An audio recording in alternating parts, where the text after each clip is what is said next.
오늘의 만나를 시작하겠습니다. 함께 같이 찬양하겠습니다.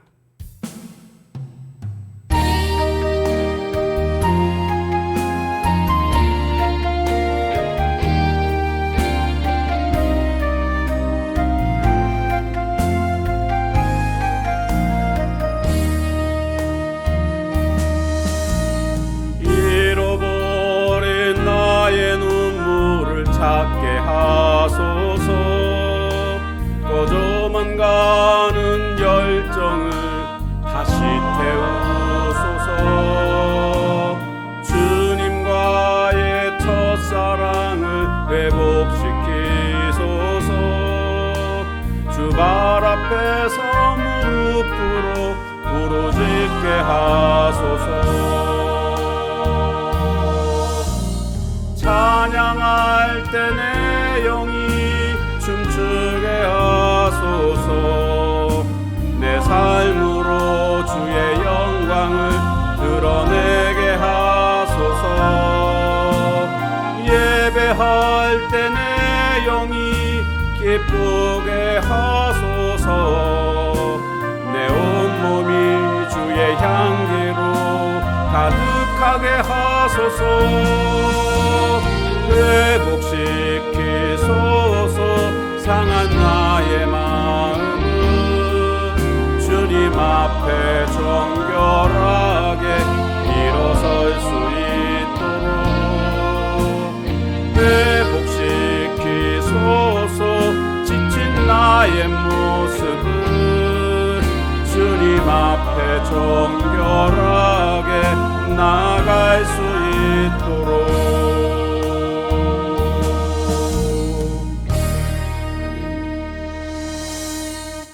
하나님 말씀은 고린도전서 15장 29절에서 34절까지 말씀 보겠습니다. 만일 죽은 자들이 도무지 다시 살아나지 못하면 죽은 자들을 위하여 세례를 받는 자들이 무엇을 하겠느냐? 어찌하여 그들을 위하여 세례를 받느냐? 또 어찌하여 우리가 언제나 위험을 무릅쓰리요?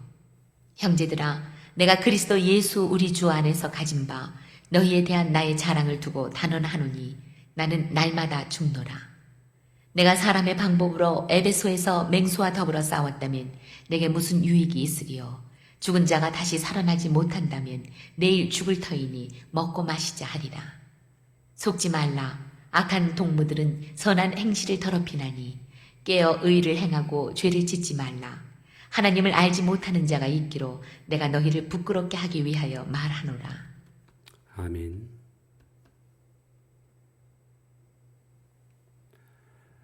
사도 바울은 부활의 당위성에 대해서 앞부분에서는 어떤 교리적으로 고차원적으로 설명을 했습니다. 그래서 어떤 부활의 근거가 무엇인가 아담과 예수 그리스도를 비교하면서 설명을 했고, 또 부활의 순서적인 측면에서 예수님께서 부활의 첫 열매가 되신다라고 설명을 하면서 그 다음에 그러기에 마땅히 성도들이 부활할 수 있다라는 것을 말씀하고 있습니다.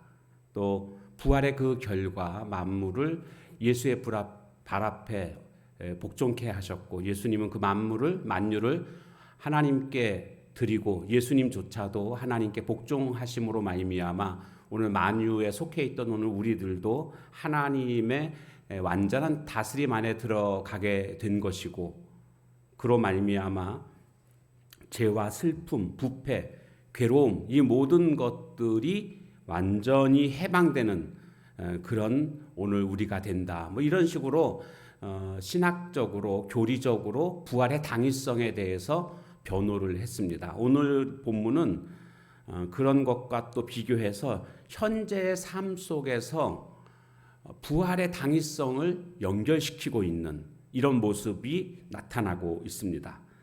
먼저 죽은 자의 세례에 대해서 설명하고 있습니다. 만일 죽은 자들이 도무지 다시 살지 못하면 죽은 자들을 위하여 세례를 받는 자들이 무엇을 하겠느냐?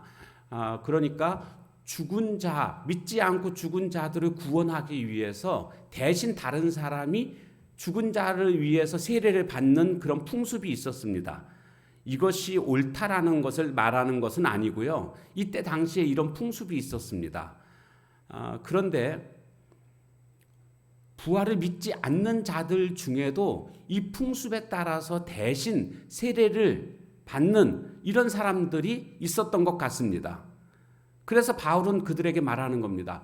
부활이 없다고 얘기하면서 왜 죽은 자를 위해서 지금 너희가 세례를 받느냐? 앞뒤가 안 맞는 말이다. 이렇게 지금 말하고 있는 겁니다. 그러니까 너희가 지금 죽은 자를 대신해서 세례를 받고 있다라는 이 사실 속에는 죽은 자의 부활이 전제되어 있는 행동이다 라고 지금 그들에게 말하고 있는 겁니다. 이것이 옳다는 것은 아닙니다. 죽은 자를 위해서 세례받는 것이 옳은 것이다 이렇게 말하는 게 아니고 그들의 그런 풍습 속에 부활이 전제되어 있는데도 불구하고 왜 너희들은 부활을 믿지 않느냐라고 지금 그렇게 말하고 있는 겁니다. 이것이 현재는요 몰몬교라고 있지 않습니까? 마릴 성도 예수 그리스도의 교회라고 말하고 있는 이단이죠. 몰몬교에서는 죽은 자를 위해서 세례를 행하는 그런 모습들이 지금도 있습니다. 그래서 심지어는 그 스탈린을 위해서 세례식을 거행하기도 했고요. 또 히틀러를 위해서도 했고요. 잔다르크를 위해서도 하고 징기스칸을 위해서도 세례를 베풀고 이 죽은 자를 대신해서 다른 사람을 통해서 그렇게 하기도 했습니다. 그 심지어는 홀로코스트에서 죽은 그 영혼들 있지 않습니까? 유대인들. 그 유대인들의 어떤 가족들의 동의도 받지 않고 그들을 위해서 세례를 행하는 이런 일이 있어가지고요. 유대교의 지도자들에 의해서 아주 강력하게 항의를 받았던 그런 일들도 있었습니다. 그러나 이것은 성경적으로 전혀 지지받지 못하고 있는 그런 행동들입니다. 그런데 이제 바울 사도는 이렇게 실생활에 있는 그런 풍습을 통해서 마땅히 세례가 있어야 한다. 너희들이 그것을 전제하고 그런 풍습을 따르고 있는 것이다 라고 설득하고 있는 것입니다. 그러면서 바울 사도는 계속해서 날마다 그런 위험이 있었던 그 자신의 삶에 대해서 이야기를 하고 있습니다. 언제나 위협을 무릅쓰리요. 위협이 있었음에도 불구하고 힘있게 복음을 증거했었다라는 것을 말해주고 있습니다. 그러다가 죽을 수도 있었는데 그 죽음의 위협을 겁내지 않았다는 겁니다. 바울 사도는. 왜요? 부활할 것을 믿었기 때문에. 그러니까 내가 이렇게 죽음을 두려워하지 않고 강력하게 살아갈 수 있는 비결은 부활을 믿기 때문이다라는 것을 지금 말해주고 있는 것입니다. 만약 부활이 없다고 한다면 이렇게 고난 속에서 죽음을 무릅쓰고 이런 사역을 하지 않을 것이다. 부활이 없다면 나도 그냥 이 세상을 즐길 것이다. 이렇게 말하고 있습니다. 그래서 30절에 가보면 또 어찌하여 우리가 언제나 위협을 무릅쓰리요. 이런 말을 하고 있습니다. 그리고 32절에 가보면 내가 사람의 방법으로 에베소에서 맹수와 더불어 싸웠다면 내게 무슨 유익이 있으리요? 죽은 자가 다시 살아나지 못한다면 부활이 없다면 내일 죽을 터이니 먹고 마시자 하리라. 이 에피쿠로스 학파라는 당대의 학파가 있었는데 이 학파가 그렇게 했었거든요. 그냥 즐겨라. 왜요? 부활이 없다면 바울 사도도 이렇게 죽음 같은 고난의 삶들을 살 필요가 없다고 말했을 거라는 거죠. 자기 자신도 그들처럼 내일 죽을 거니까 부활이 없는데 그냥 먹고 마시자 이렇게 자기 자신도 말을 했을 거라는 겁니다. 이것은 거꾸로 부활은 반드시 있다. 그러기에 내가 이 모든 고통의 삶, 죽음과 같은 삶을 내가 살 수 있는 것이고 두려워하지 않고 죽음을 무릅쓰고 살 수 있는 것은 바로 부활에 대한 분명한 확신이 있기 때문이다라고 지금 말하고 있는 것입니다. 근데 부활이 없다고 하는 사람들은 막 그냥 즐기는 겁니다. 죽음은 끝이니까요.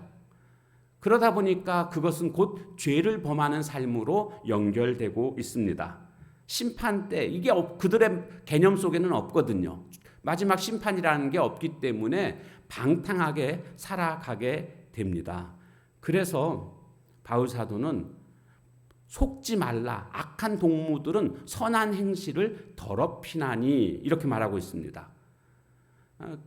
부활이 없다고 하는 사람들, 그런 동무들과 어울리지 말아라. 그들은 이렇게 죄악 가운데 있고 너희들을 죄악 속으로 그렇게 유혹한다. 그들의 말에 속지 말아라. 그래서 깨어 의를 행하고 죄를 짓지 말라. 부활을 믿는 사람들은 그래서 주님의 심판대 앞에 선다라는 그 의식을 가지고 있기 때문에 깨어서 의를 행하는 모습이 되어야 한다라는 것을 말씀하고 있는 것입니다. 여기 깨어라는 말이 있지 않습니까? 깨어. 잠자지 말라는 겁니다. 정신을 똑바로 차리라는 겁니다. 마지막 때에 오늘 우리는 정신을 똑바로 차리고 의를 행하고 죄를 짓지 않음으로 말미암아 주님의 심판대에서 좋은 칭찬을 들을 수 있는 우리의 모습을 우리가 바라보면서 살아야 될 것입니다. 그래서 부활을 믿는 사람과 부활을 믿지 않는 사람은 지금 현재의 삶에 완전히 다른 모습을 보여주게 됩니다. 우리 모두는 부활을 믿기 때문에 오늘 하루하루의 삶 속에서 의를 행하고 죄짓지 않는 오늘 우리들의 삶이 되어야 하겠습니다. 오늘도 주 안에서 승리하십시오. 기도하겠습니다. 하나님 감사합니다. 부활 신앙을 가져야 할 그 이유들에 대해서, 당위성에 대해서 오늘 이 시간도 말씀을 통해서 깨닫게 되었습니다. 바울 사도가 부활이 없다고 한다면 나도 세상 사람들을 향하여서 내일 죽을 터이니 먹고 마시자고 말할 것이지만 부활은 반드시 있기에 우리가 깨어 의를 행하고 죄짓지 않아야 함을 역설하고 있는 모습을 보게 됩니다. 이 하나님의 말씀을 들은 우리 모두는 깨어 의를 행하고 죄짓지 않는 삶을 살아가는 저희들 되게 하옵소서. 주님의 심판대를 생각하며 그 앞에서 주님께 칭찬받고 상급받을 수 있는 그날을 기대하며 지금의 삶이 좀 힘들고 어렵더라도 주님이 걸어가라고 하신 이 길을 잘 걸어갈 수 있는 우리 모두가 되게 하옵소서. 예수님의 이름으로 감사하며 간절히 기도하옵나이다. 아멘. 주신 말씀 붙들고 기도하시고 또 교회의 부흥을 위해서 기도해 주시고 또 각자의 그런 기도 제목 가지고 기도하는 시간을 갖도록 하겠습니다.